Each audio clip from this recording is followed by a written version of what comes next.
네, 이어서 전문가분 모시고 또 말씀 들어보도록 하겠습니다. 뉴욕 증시 분석과 함께 국내 증시 향방에 대해서 말씀 들어보죠. 네, 미래에셋증권 강남역 WM의 국제문 수석 매니저 자리해 주셨습니다. 어서 오세요. 네, 안녕하세요. 네, 수석 매니저님. 우선 뉴욕 증시는 좀 소폭 하락을 했고요. 어제 그렇습니다. 이어서 계속해서 하락을 하고 있습니다. 뭐 국내 증시도 뭐 그에 못지않게 계속해서 하락을 하고 있는 상황인데 굉장히 많이 힘들어하고 계세요. 그렇습니다. 네, 많은 분들이 뭐 포트폴리오를 어떻게 구성을 한 그런 문제가 아니라 현금화 비중을 늘릴 수도 없고 더 이상 들어갈 수도 없다. 왜냐, 이미 다 물려있기 때문이다라고 많은 말씀들을 해주시고 그렇습니다. 계신데 어떻게 보고 계신지 우리가 이쯤에서는 어떻게 대응을 해야 될지 혹은 뭐 관망도 대응이고 전략이다라고 얘기도 많이 하지만 그렇습니다. 네, 어떤 의견을 들어볼 수 있을까요?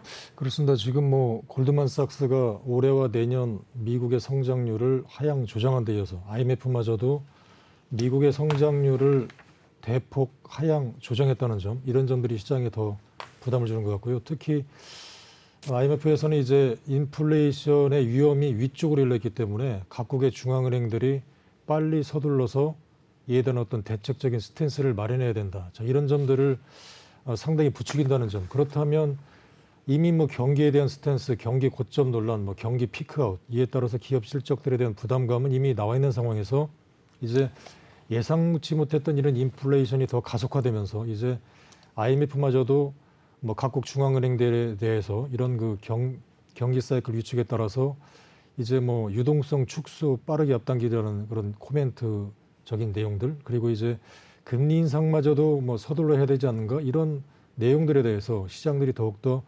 위험 자산을 회피할 수 있는 그런 내용들이 계속 만들어지는 것 같아서 시장은 약세를 보일 수밖에 없다. 이런 점들이 상당히 시장에 대한 스탠스가 부담을 느끼는 것 같고요. 무엇보다도 지금 뭐 천연가스 유가는 이미 뭐 폭등한 데에서 천연가스 같은 경우도 뭐 미국과 아시아는 이미 1.5배 상승했는데 유럽은 5배 이상이 상승했다. 그래서 유럽 증시도 상당히 딜레마에 빠져 있다. 전 세계 증시가 인플레이션에 대한 급등세에 따라서 경기에 대한 위축은 오히려 어떤 그 테이퍼링이라든가 유동성을 점점 지연시키는 이런 점을 인해서 주가를 어느 정도 상승시킬 요인이 될 수 있는데, 이런 뜻하지 않은 인플레이션에 대한 가속화는 경기가 뭐 피크아웃 되는데도 불구하고 어쩔 수 없이 금리를 인상해야 된다. 자, 이런 점들은 시장에 대한 큰 부담을 느낄 수밖에 없는 이런 구조가 최근에 급속도로 만들어져서 상당히 좀 부담스럽습니다. 그렇기 때문에 이런 점을 해결할 수 있는 방법은 첫 번째는 아무래도 이 코로나 문제가 빨리 위드 코로나, 그리고 치료제가 빨리 개발됨으로 인해서 뭐 세계 뭐 공장이 가동 중인 미국과 독일을 비롯한 세계 공장이 빠르게 돌아가면서 이제 경기가 빨리 좀 뭔가 살아나야 될 것 같고요. 아니면 미국의 어떤 인프라 투자 내용들이 바이든 정부가 지금 추진하고 있는 2조 달러 넘는 이런 부분들이 오히려 좀 이제 뭐 시장에 대한 어떤 스탠스, 경기에 대한 위축, 여기에 대한 인플레이션 폭등, 이런 점들로 인해서는 주가는 상당히 힘들 수밖에 없다. 이런 점들인데 해결할 수 있는 방안은 좀 전에 말씀드린 두 가지가 될 것 같습니다. 오히려 이제 정부의 어떤 재정 정책에 대한 기대, 자, 이런 스탠스가 있는데 이런 두 가지에 대한 스탠스가 과연 어느 정도 나올지. 물론 뭐 어떤 코로나 문제 해결되면서 각국의 이제 공장이 돌아가면서 경기가 해결되면 가장 좋은 시나리오가 될 것 같고요. 그리고 이제 인플레이션 문제도 지난주에 있을 어떤 그 러시아라든가 이런 쪽에서 뭐 정부의 어떤 협조에 의해서 어떤 일시적인 해결책, 이런 점들이 나와 준다면 어느 정도 이제 뭐 저가 매수 메리트도 있겠으나, 이런 점들이 나오지 않는다면 시장은 계속해서 부담을 느낄 수밖에 없는 뭐 그런 구조들이 최근에 계속 이어져서 상당히 좀 안타까운 그런 상황이 아닌가 싶습니다. 그러니까 지금 현 상황이 말하자면 하락 반전하는 그 변곡점 아니냐라고까지 얘기를 하는데 어떻습니까? 지금 말씀하신 그렇습니다. 여러 가지 전제 조건들이 채워진다면야 다시 한번 반등을 하겠지만 그런 조건들이 채워지기가 상당히 지금 현재 낙관할 수 없는 그런 상황 아닙니까? 그렇습니다. 사실상 뭐 작년과 금년은 분명히 다른 시장이다. 그리고 한쪽적인 측면에서는 작년에 뭐 예상치 못했던 화려한 어떤 유동성에 의해서 주가가 상승했고, 이제는 본격적인 시장이 좋을 때마다 유동성을 축소할 수밖에 없는 그런 국면에서 어쩌면 이제 가장 중요한 시장의 키플레이어, 경기 어떤 그 경기 사이클이 좋아야 되고, 그리고 기업 실적이 좋아서 이런 부분이 시장을 이끌어 가야 되는데 지금 여러 가지 이제 내용들, 여러 가지 경기적인 지표들이 상당히 좋지 않아서 시장에서는 여러 가지 이제 뭐 서서히 어떤 상승에 대한 이런 하락 전환, 이런 전환을 상당히 얘기하는 상황에서 그래도 어떤 금리 인상 스탠스는 아직 멀었기 때문에 아직 유동성은 남아있다. 그래서 적어도 금년 정도는 주가는 상승 쪽에 무게중심을 많이 둬야 되지 않나 이렇게 생각을 했었는데 예상치 못하던 이런 인플레이션이 상당히 가속화가 되면서 오히려 일부 뭐 노르웨이라든가 이런 쪽에서 먼저 선제적인 금리 인상 이런 스탠스가 상당히 여러 가지가 상당히 좀 맞물려 있습니다. 그렇기 때문에 오히려 이런 점들이 주가의 어떤 그 하락을 부추기는 이런 점들인데 글쎄요 여러 가지 내용들이 분명히 힘든 점은 있습니다. 하지만 지금 뭐 여러 가지 이런 내용들과 함께 뭐 어떤 코로나의 어떤 위드 코로나와 함께 코로나 문제가 치료제가 개발된다면 오히려 뭐 경기에 대한 기대감 그리고 최근에 있을 여러 가지 어떤 뭐 공장 가동률이 돌아가는 데에 따른 뭐 경기 스탠스의 상승 전환 그리고 미국의 과이든 정부가 이제 재정 정책 그렇기 때문에 분명히 지금 중국 같은 경우도 뭐 세계 2위 부동산 업체를 비롯해서 연쇄적인 상당히 어떤 스탠스가 상당히 힘듭니다. 그렇지만 과연 시진핑 정부도 어느 정도의 스탠스에 가서 재정 정책을 할 것인가?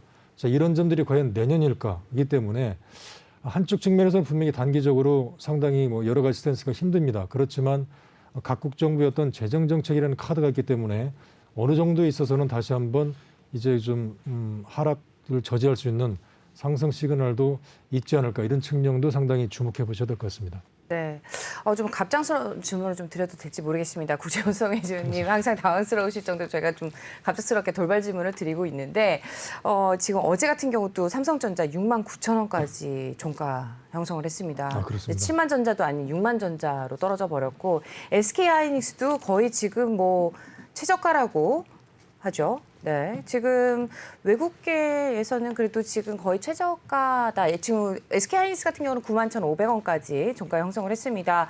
이제는 사야 될 때다. 이제 향후 내년 전망이 좋다라고 이제 얘기가 이제 솔솔 나오고는 있는데 아직까지 10% 조금 더 하락할 가능성이 있다. 10%의 하락 가능성을 두고 있다면 네, 50% 내년까지 50%의 반등을 기대해 볼 수 있다라는 의견을 제가 어제 들었거든요.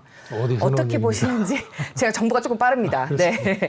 그런데 수석 매니저님이 조금 더 정확하지 않을까라는 의견을 제가 가지고 있기 때문에 어떻게 보시는지 좀 전망을 들어보고 싶거든요. 어떻게 보세요? 그렇습니다. 지금 전일 미국에서도 주가 차별하게 있었는데요. 반도체 업종들은 하락세를 보이고 태양광이라든가 이런 업종들이 상승세를 보였습니다. 네. 그렇다면 지금 그 전일인가요? 그 삼성전자가 뭐 평택을 비롯해서 미국 쪽에다가 사상 지금 최대의 어떤 그 공장 가동 파운드리 공장 그렇습니다. 파운드리 공장을 가속하겠다 이런 점들인데 자 이런 점들이 상당히 물론 중요한 뉴스입니다. 왜냐하면 지금 뭐 이미 뭐 TSMC가 그동안에 파운드리 하나만 가지고 지금 세계 1위를 달리고 있는데 뭐 삼성전자도 이제 적극적으로 파운드리 쪽에 시스템 반도체 쪽에다가 앞선다면 이런 부분들은 오히려 긍정적인 모멘텀으로 작용할 수 있기 때문에 충분히 어떤 그 상승 반전을 시도할 수 있는 모멘텀은 분명합니다. 그런데 지금 여러 가지 내용들이 사이클이 지금 가장 중요한 축인 뭐 경제 모멘텀에 대한 둔화 그리고 특히 외국인들이 지금 중요한 점들이 어제 환율도 1,200달러를 돌파했고요. 지금 어떤 그 여러 가지 이던 인플레이션에 대한 가속화 그리고 경기에 대한 둔화 이런 점들이 가속화된다면 외국인들 입장에서는 한국을 팔고 미국으로 갈 수밖에 없는 이런 구조 속에서 계속해서 환율 상승이 나오고 있는 국면이거든요. 그렇기 때문에 뭐 삼성전자가 이제 어떤 파운드리 공장의 대규모 증설 이런 점들은 외국인들로 하여금 분명히 매수 가능성이 상당히 높은 충분한 어떤 메리트는 있습니다. 그렇기 때문에 어떤 그 세계 시장의 축인 어떤 경제에 대한 사이클만 반전이 되다면 어떤 삼성전자도 분명히 상승 반전성은 높습니다. 그렇지만 단기적인 지금 플레이를 놓고 보게 된다면 지금 외국인들이 전체적인 시장을 갖다 파는 입장이고 그리고 뭐 경제적인 둔화 우려, 그다음에 어떤 그 미국 시장에서도 보게 되면 반도체 업종은 떨어지고 오히려 태양광 쪽이 상승했다 이런 점들이기 때문에 저가 매수로 중장기 측면에서 사고 보자 이런 점들은 맞는 것 같습니다만 우선 당장 반등할 수 있는 모멘텀은 전일에도 나온 것 같습니다. 그렇기 때문에 특히 지금 중국 쪽에서 지금 뭐 중국의 발계위인가요? 발전계획위원회에서도 지금 여러 가지 중요한 어떤 모멘텀이 등장했는데 수소에너지 쪽에 뭐 최강위 설계를 더 강화하겠다. 지금까지 보지도 못한 상당히 강한 단어가 등장했습니다. 그렇기 때문에 뭐 최강위 설계를 하겠다. 기술 혁신 가속화를 결정하겠다. 이런 점들은 중국의 수뇌부마저도 지금의 어떤 시장에 대한 모멘텀을 수소차 그리고 친환경 쪽에다가 두고 있다는 거기 때문에 분명히 한쪽 축에서는 경기가 살아나면 가장 중요할 수 있는 이런 삼성전자, SK 하이닉스가 최근에 많이 떨어지고 있는데 저가에 대한 메리트는 분명하지만 우선 당장에 대한 플레이드는 정부의 정책도 보셨지만 어떤 중국에서도 이런 탄소 정책의 강한 드라이브 그리고 심지어는 사막에다가 태양광 풍력을 1억 킬로와트를 설치하겠다. 자, 이런 점들인데요. 1억 킬로와트는 가만히 분석해 보면 어떤 전력 부하가 1억 3천만 대의 에어컨을 동시에 가동할 수 있는 엄청난 양의 어떤 가동률이거든요. 그렇기 때문에 지금 어떤 세계 정치의 축이 분명히 이제 어떤 친환경 그리고 지금 뭐 여러 가지의 어떤 모멘텀이 중국의 어떤 전일의 우리나라 시장도 보게 되면 주가가 전체적으로 크게 떨어졌는데도 불구하고 분명히 이제 리오프닝주가 상승해야 되는데 오히려 리오프닝주는 약세를 보였고 다시 한번 어떤 2차 전지 배터리 업종들이 상승세를 그렇게 보였는데도 이제 매물이 나올 때가 됐다. 이런 분석들이 여러 가지 나오고 있는데도 불구하고 오히려 더 상승했다는 점이거든요. 그래서 이런 최근에 중국 같은 경우도 어떤 전기차 매수가 더 늘어났다. 중국의 어떤 신차 매수가 오히려 전기차 비중 20%가 돌파했다는 점, 이런 점들 때문인지 이제 충분히 이제 많이 올랐기 때문에 일각에서는 이제 매물이 나와야 된다, 뭐 조심해야 된다라고 하지만 전일각 같은 경우는 오히려 2차 전지 배터리 쪽에 어떤 양극재 사이클인 에코프로비엠과 LNF가 상승, 그리고 뭐 어떤 음극재 사이클인 대주전자 재료, 그리고 천부라든가 후성의 전해질, 이런 업종들이 또 상승을 보였다는 점들 주목해 보셔야 될 것 같고요.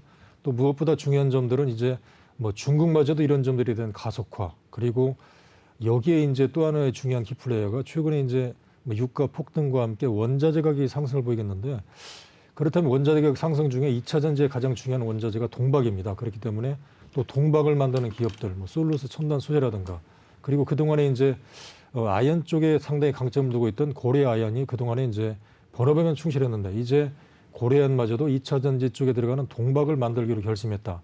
그러면서 또 고래아연도 전일에 상승을 보였다는 점이고요. 또 지금 시장의 중요한 점들이 이런 새로운 뭐 2차 전지 배터리를 만드는 것도 중요하지만 오래된 배터리를 재활용할 수 있는 폐 배터리를 갖다가 활성화할 수 있는 이런 점들도 상당히 중요한 어떤 모멘텀이거든요. 여기에 이제 고래아연도 폐 배터리를 진출했다는 점들이기 때문에 더불어서 이런 점들이 또 다른 어떤 시장의 축을 이끌어가고 있기 때문에 이런 점들과 함께 종합 주가 지수도 상당히 중요하지만 어떤 종목 피킹 전략도 상당히 이런 점들을 눈여겨봐야 된다.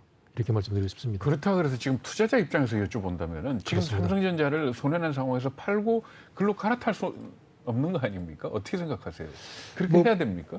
가지고 있는 입장에서는 중장기 측면에서는 뭐 현재 상황에서는 당연히 그 누구도 아마 뭐 이렇게 빠진 상황에서 어떻게 해야 될지는 계속해서 얘기를 못할 주춤 상황이거든요. 있는 수밖에 없는 거죠. 그렇습니다. 네.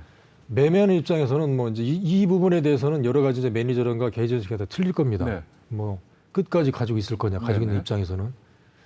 근데 저 같은 경우 일부는 뭐 시장에 대한 사이클을 봐서 일부는 뭐 약간은 지금의 시장에 대한 미래 성장성이 확실한 2차전지 쪽으로 갈아타자가 저 같은 주장이고요. 네네. 뭐 그렇지 않고 중장기적인 측면에 봐서는 뭐 가지고 있을 수밖에 없는, 그리고 최근에 뜻하지 않는 삼성전자 어떤 대규모 어떤 그 파운더리 공장의 증설, 이 부분을 상당히 주목해 보셔야 될 것 같습니다. 그렇기 네네. 때문에 외국인들이 이 시간 이후에 과연 이 가장 중요한 뉴스 코멘트를 가지고 삼성전자 쪽에 어떻게 매수를 가담할 건가, 이 부분에 대한 뭐 사이클을 상당히 주목해 보셔야 될 것 같습니다. 근데 지금 빠진 장에서 우리가 삼성전자 하이닉스 얘기하고 2차 전지 얘기를 하는데 그렇습니다. 사실 카카오 네이버는 엄청 떨어졌는데도 이제는 관심에서도 좀 벗어나 있거든요.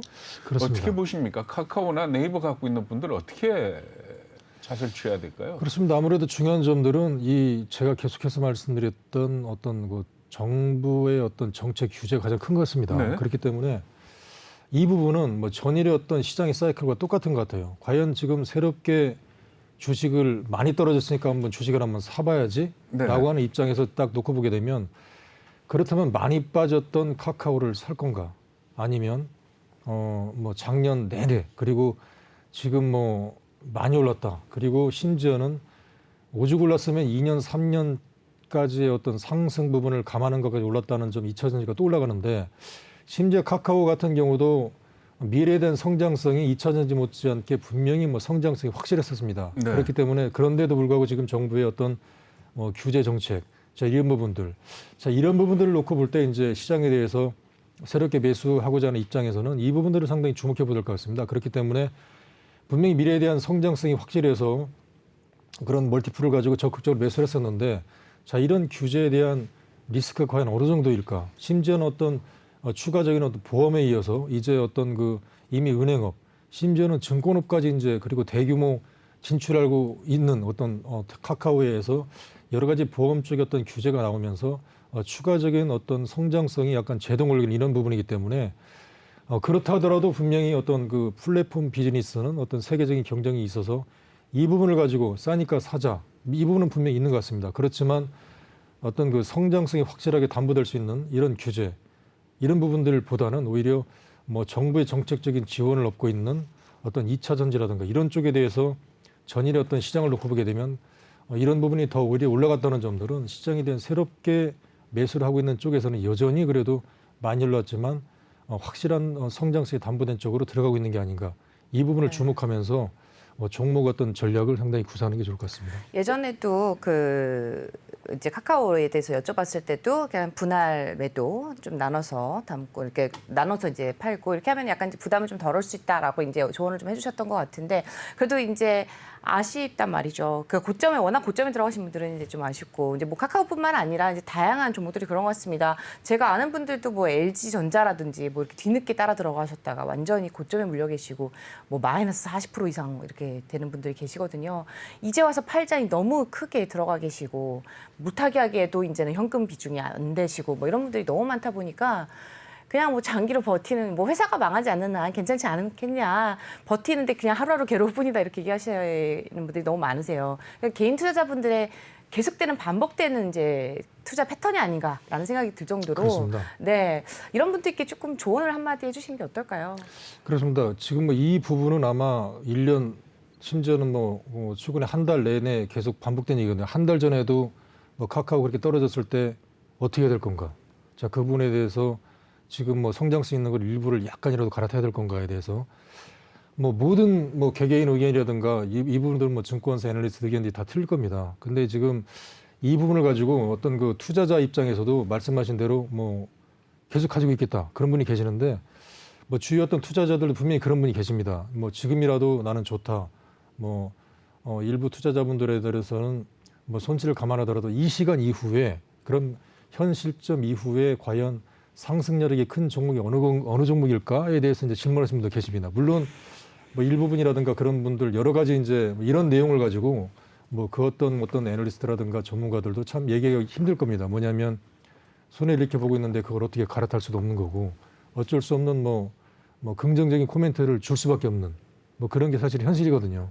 그렇지만 뭐 저같이 실전 매매 임하는 투자 전략 쪽에서는 상당히 좀 이 부분에 대해서 이제 상당히 현실적인 부분입니다. 그렇기 때문에 일부 고객분들 중에서는 다 그러는 게 아니고 일부분은 저게 말씀드린데 이 부분을 많이 질문하십니다. 그렇다면 어차피 지금 주가가 다 같이 많이 빠졌고 뭐 지금 9월 대비해서 무려 200포인트 넘게 주가가 다 같이 빠졌습니다. 그렇다면 주가가 만약에 내일 이후에 상승을 한다면 과연 어느 쪽이 가장 먼저 상승을 할 건가요? 라에 대해 질문하십니다. 그렇다면 이 부분이 상당히 중요할 것 같아요. 뭐 다 같이 빠진 거는 중요하다 하더라도 주가가 상승 반전할 때 가장 많이 올라오는 쪽이 무엇일까에 대해서 물론 개개인 의견이 틀릴 겁니다. 그렇지만 지금 전일에도 보였지만 지금 시장에 대한 이 부분들이 가장 힘들 것 같습니다. 만약에 주가가 항상 역사적으로 뭐 10년 사이클 주기로 주가가 이제 크게 심지어는 이제 상승이 여기까지다 끝났다고 본다면 분명히 많이 빠진 이런 업종들이 이제 뭐 2차 전지 이런 쪽이 많이 빠질 가능성이 큰데, 주가가 만약에 다시 상승한다면 전일에도 봤지만 또다시 이런 2차 전지라든가 어떤 수소차가 다시 올라가는 모습을 봤을 때 우리가 주식을 가지고 있는 입장이라면 분명히 주가가 올라갈 거기 때문에 주식을 가지고 있는 거거든요. 그렇기 때문에 그런 쪽이라면 이제 오히려 이 시간 이후에 주가가 상승한다면 어느 쪽이 먼저 올라갈 건가를 생각을 하셔야 될 것 같습니다. 그래서 이 부분들은 각자 투자하시는 전략이 틀릴 겁니다. 근데 만약에 저 같은 경우는 이제 손님을 관리하는 입장에서 주가가 어느 쪽이 먼저 올라갈 건가에 대해서 포커스를 많이 두는 입장이기 때문에, 그리고 일부 고객분들은 그런 쪽을 원하십니다. 그럴 때는 우리 같은 경우는 이제 성장성이 높은 쪽이 그래도 아직까지는 뭐 정부 정책, 심지어 중국에서도 이런 정책 시스템에서 취했기 때문에 많이 올랐다 하더라도 주가가 우리가 올라갈 때 주식을 가지고 있는 입장이기 때문에 그렇다면 오히려 여전히 이제 주가가 다 같이 빠질 때 반등적인 국면은 분명히 아직까지는 그래도 성장 가능성이 확실한 어떤 뭐 2000년대 배터리라든가 이런 쪽이기 때문에 일부를 약간 덜어서 그쪽을 조금이라도 가지고 있는 이런 전략으로 저 같은 경우는 스탠스를 취하고 싶다. 뭐 그런 점들을 한번 냉정하게 한번 말씀드리고 싶습니다.